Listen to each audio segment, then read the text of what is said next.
এই জন্য আল্লাহ পাক বলেন, তবে মনে রাখবেন, রাসূলের জামানা থেকে এই পর্যন্ত যতগুলো বান্দা আছে প্রত্যেকটা বান্দার কম বেশ গুনাহ যেহেতু আছে, ওই জামানা থেকে কিছু জামানার মানুষদেরকে আল্লাহ পাক মাফের ঘোষণা দিয়েছেন। বাকি এখন পর্যন্ত যে সমস্ত বান্দা আছে এদের মধ্যে যারা অতীতে চলে গেছে, আল্লাহ পাক তাদেরকে অধিকাংশই বান্দাকে জান্নাত দিয়েছে। আর জামানা যত সামনের দিকে আগায়, মানুষ তত জাহান্নামের দিকে আগায়। কারণ আজ থেকে 30 বছর, 40 বছর, 50 বছর আগের জামানা, এখনকার জামানার মধ্যে আসমান আর জমিন তফাৎ। আজ থেকে 50 বছর আগে যেই ব্যক্তি জন্মগ্রহণ করলো, ওই ব্যক্তিটা আমার পয়গম্বরের নিকটে বেশি, আমার চাইতে 50 বছরের নিকটে। আর যে ব্যক্তিটা এই জামানায় জন্মগ্রহণ করলো, ওই ব্যক্তিটা আমার নবীর থেকে 50 বছর দূরে। এ মুসলমান, খুব বুঝবেন, 1000 বছর হয়ে গেল রাসূল বিদায় হয়ে গেলেন।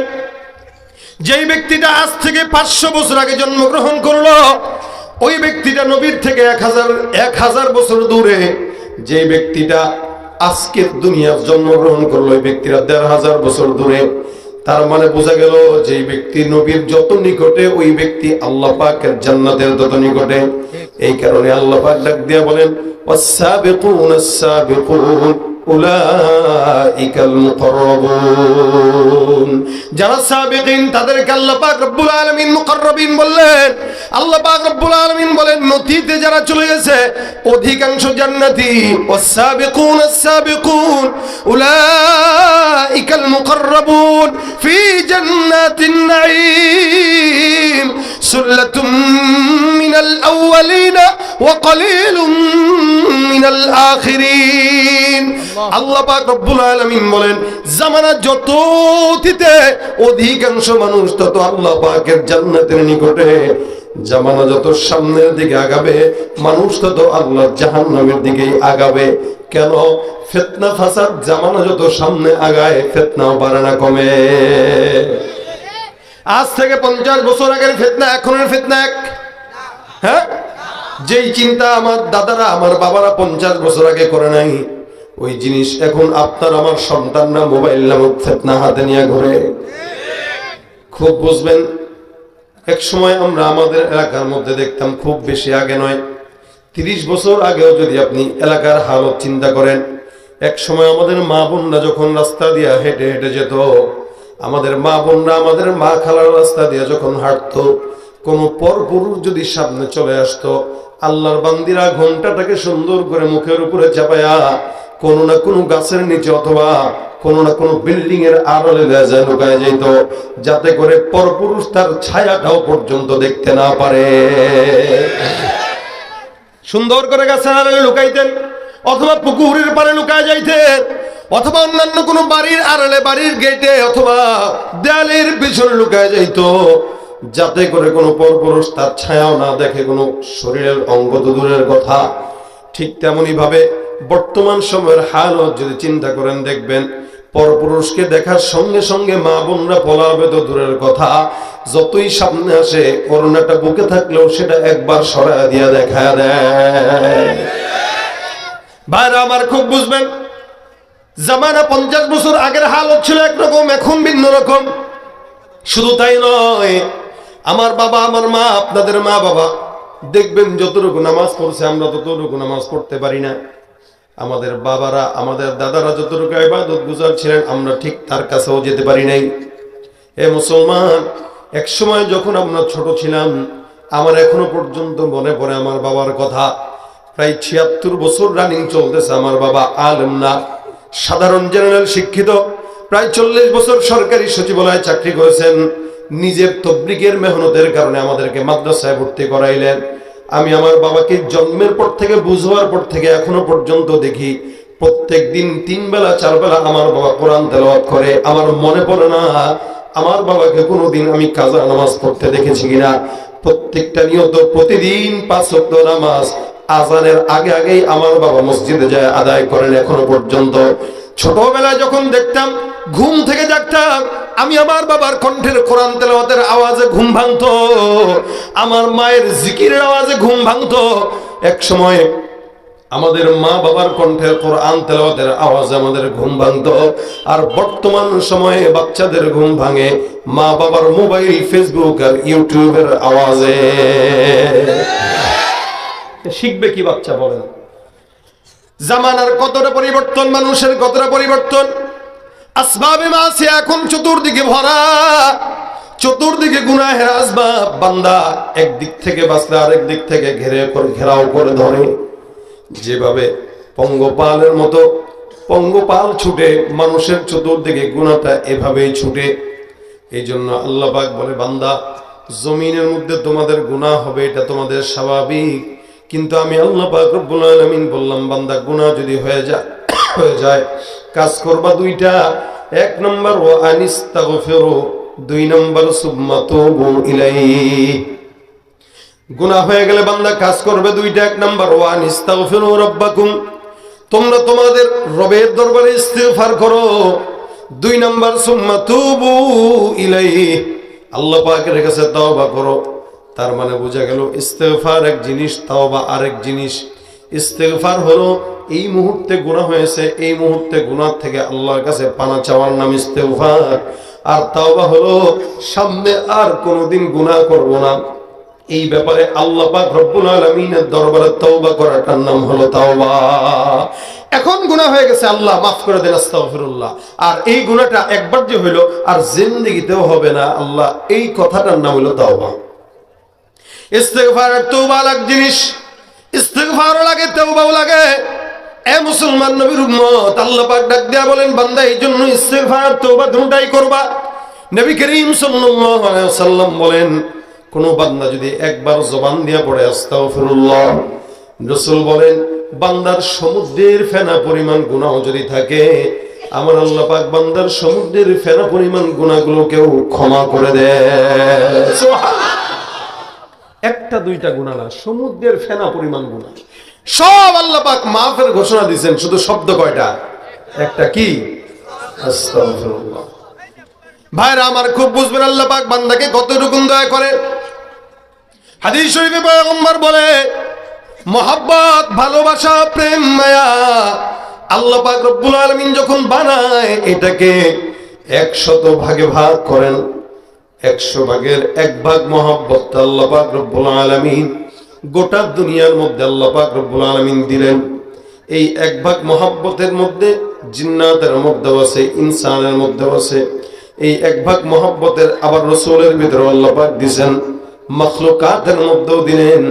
এই 1 ভাগ গোটা ইনসানের মধ্যে, জিন্নাতের মধ্যে, ফেরেশতার মধ্যে, মাখলুকাতের মধ্যে বোঝায় দেয়। বাকি থাকে 99 ভাগ। আল্লাহ পাক রব্বুল আলামিন কয়, এই বাকি 99 ভাগ মহব্বত শুধুমাত্র গুনাহগার বান্দাকে আমি আল্লাহ ক্ষমা করার জন্য আমার অন্তরের মধ্যে বান্দার জন্য বরাদ্দ রাখলাম। এত মহব্বত, এত প্রেম, এত ভালোবাসা আল্লাহ পাক রব্বুল আলামিন শুধুমাত্র বান্দার জন্য রেখে দিলেন। এরপরও বান্দা ক্ষমা চায় না, মাফ চায় না। এ মুসলমান নবীর উম্মত, আল্লাহ পাক রব্বুল আলামিন জায়গায় জায়গায় বান্দাকে ক্ষমা করার জন্য, ক্ষমা চাওয়ার জন্য আদেশ করলেন। রাসূল সাল্লাল্লাহু আলাইহি ওয়াসাল্লাম ডাক দেয়া বলেন, উম্মত, তোমরা আখিরি নবীর উম্মত হওয়ার কারণে তোমাদের কোনো পেরেশানি নাই, ভয় নাই। কারণ কি? আল্লাহর নবী উম্মত হওয়ার কারণে গোটা সমস্ত দুনিয়াতে যত নবীরা আসে, প্রত্যেকটা নবীর উম্মতদের আগে আগে আমি মুহাম্মদের উম্মতরা আগে জান্নাতে যাবে। গুনাহ কিন্তু আমাদেরই বেশি। অন্যান্য নবীর উম্মতরা গুনাহ যেমন তেমন করছেন, গুনাহ করার সাথে সাথে আল্লাহ পাক আযাব দিয়ে দিতেন, গজব দিয়ে দিতেন, চেহারায় ভাসতো, দরজায় লেখা হয়ে যেত। কিন্তু আপনাকে আমাকে আল্লাহ পাক এতটা সুযোগ দিয়েছেন, যার কারণে এত অন্যায় করার পরেও আল্লাহ পাক নিয়ামত কমান না, আল্লাহ পাক রব্বুল আলামিন জাহান্নামও দেন না, বান্দাকে মাফ করে জান্নাত দেন। শুধু তাই নয়, আল্লাহ বান্দার গুনাহগুলোকে প্রকাশও করেন না, বরঞ্চ ঘোষণা দিয়েছেন, কোন মুমিন যদি কোনো মুমিনের গুনাহ গোপন রাখে, আমি আল্লাহ কিয়ামতের ময়দানে তার গুনাহও গোপন রেখে দিব। আমরা তো মানুষের গুনাহ নিয়ে টানা হেঁচড়া করতে পছন্দ করি, নাড়াচাড়া করতে পছন্দ করি, অথচ নিজের গুনাহর অভাব নাই। আরেকজনের গুনাহ আমাদের নজরে আসে, নিজের ভুল আমাদের নজরে আসে না। এটা হলো চরম বাস্তবতা। ভাইরা আমার, খুব বুঝবেন, আল্লাহর নবীর ইন্তেকালের আগে আল্লাহ পাক ডাক দিয়া বলে, জিবরাইল আমার পয়গম্বর কি চায় জানো?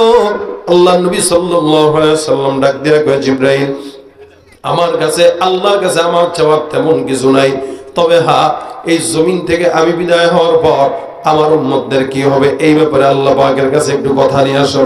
আমার আল্লাহ পাক ডাক দেয়া কয়, নবী আপনার ইন্তেকালের পর আমি আল্লাহ পাক রব্বুল আলামিন আপনার উম্মতদেরকে একা ছাড়বো না, আপনার উম্মতদেরকে জান্নাতে নেওয়া পর্যন্ত আমি আল্লাহ পাক ওই বান্দার দায়িত্ব আমার কুদরতের হাতে নিয়ে নিলাম। তার মানে বান্দা যত অন্যায় করুক, অত্যাচার করুক, গুনাহ করুক, আল্লাহ পাক কোনো না কোনো ইস্যু দিয়া বান্দাকে ক্ষমা করে জান্নাতে নেবে। আরে শেষ জামানায় 2024 সালে এত ফিতনার ভিতরেও আল্লাহ পাক আমাদেরকে এখনো পর্যন্ত মুসলমানের ঘরে রাখছেন, ইমানদার বানাইছেন, নামাজ পড়ার সৌভাগ্য দিচ্ছেন।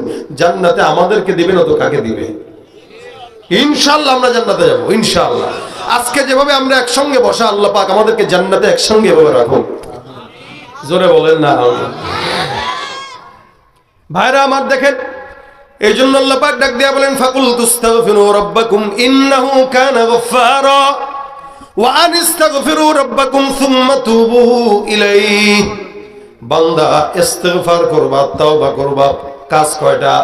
দুইটা। কয়টা বলেন? দুইটা। এক নম্বর ইস্তিগফার, দুই নম্বর তাওবা। ইস্তিগফার যখন পয়গম্বর বলেন কোন বান্দা করে, আল্লাহ পাক বান্দার গুনাহ মাফ করে। শুধু তাই নয়, রাসূল করিম সাল্লাল্লাহু আলাইহি ওয়াসাল্লাম বলেন, মাল্লাজিমাল ইস্তিগফার জাআলাল্লাহু লাহু মিন কুল্লি হাম্মিন ফারাজা ওয়া মিন কুল্লি দিকিন মাখরাজা ওয়া রাযাকাহু মিন হাইসু লা ইয়াহতাসিব। কোন বান্দা তার জবানের মধ্যে যদি ইস্তিগফার উঠায় নেয়, যত বড় পেরেশানি থাকুক না কেন, আল্লাহ পাক ওই বান্দার সব পেরেশানিকে দূর করে দিবেন। সুবহানাল্লাহ।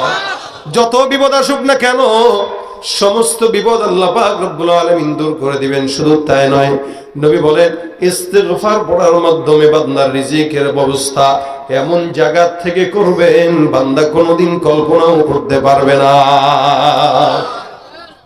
ইস্তিগফারের এত ফায়দা। আমরা তো গুনাহ করতে পারি, গুনাহের বোঝা বাড়াইতে জানি, কমাইতে জানি না। যার মতো যত হায়াত, তার গুনাহের ফিরিস্তিও তত বেশি, সূচি তত বেশি। এই জীবনের বইয়ের পৃষ্ঠা যত বেশি, সূচিও তত বেশি। কিসের? বলে গুনাহের।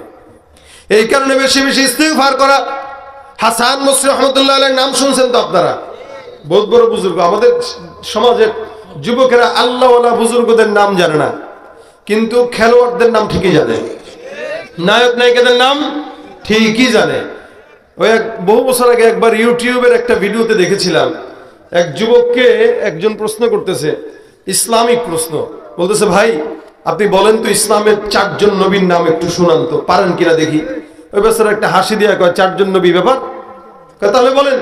আবু বকর, ওমর, ওসমান, আলী, এই যে 4 জন নবী। সুবহানাল্লাহ কইবেন না নাউজুবিল্লাহ? যাক, নাউজুবিল্লাহ বলছেন তাহলে। আচ্ছা, আবু বকর, ওমর, ওসমান, আলী নবী না সাহাবী? এই বেচারা কয় কি নবী। এই দেখেন, আমাদের এই দেশের লোকেরা মুসলমান দাবি করে, খালি খাতা কলমে আমরা মুসলমান, আমলের বেলায় আমরা জিরো। এই দেশের আদমশুমারিতে মুসলমানের সংখ্যা বেশি, আমল শুমারিও যদি হইতো তাহলে আসল মুসলমান কয়জন এটা ঠিক মতো বোঝা যেত। আদমশুমারি আছে, আমল শুমারি নেই। এজন্য নামের মুসলমানের চেয়ে কামের মুসলমান দরকার আছে, ঠিক কিনা জোরে কর। মুসলমান দাবি করে ঘুষ ছাড়ে না, মুসলমান দাবি করে সুদের টাকা ছাড়ে না, মুসলমান দাবি করে অন্যায় করে, মুসলমান দাবি করে গান বাজনা করে, মুসলমান দাবি করে এমন কোন অন্যায় নেই যেটা সে করে না। আল্লাহ পাক বলেন, এরা যতই দাবি করুক না কেন, অমাহুম বিমুমিনিন, একটাও মুমিন নয়, সব ভণ্ড মুনাফিক, ঠিক কিনা? তুমি নবীর উম্মত দাবি করো, সুন্নাহ মানো না, নবীর অপমানে তোমার হৃদয় কাঁদে না। বিজাতীয় সংস্কৃতিতে সপেছ পরাণ তুমি, বিজাতীয় সংস্কৃতিতে সপেছ পরাণ তুমি। কেমন মুসলমান তুমি, কেমন মুসলমান? নামাজের সাথে নাই পরিচয়, মানো না কোরআন। নামাজের সাথে নাই পরিচয়, মানো না কোরআন। তুমি কেমন মুসলমান, তুমি কেমন মুসলমান? আছে না নাই? রমজান এলে রাখো না রোজা, দিনকে করো আঘাত, পয়সা কড়ির নেই তো অভাব, দাও না তো যাকাত। তুমি রমজান এলে রাখো না রোজা, দিনকে করো আঘাত, পয়সা কড়ির নেই তো অভাব, দাও না তো যাকাত। তুমি ইমানদারির বড়াই করো, নেই তোমার ইমান, তুমি ইমানদারির বড়াই করো, নেই তোমার ইমান। তুমি তুমি কেমন মুসলমান, কেমন মুসলমান, তুমি কেমন মুসলমান, না খৌফে খুদা দিল মে है ना गैरत ईमान, कैसे मुसलमान है तुम, कैसे मुसलमान। ঠিক কিনা? মুসলমান দাবির নাম না মানার নাম? জোরে কোন সামি'না ওয়া আতা'না। আল্লাহ বলেন ইমানদার যারা তারা বলে আমরা যাহাই শুনি তাহাই মানি, আর বেঈমানরা বলে যেটা শুনি সেটা মানি না। ওদের মধ্যে শয়তানের মধ্যে কোনো পার্থক্য নাই।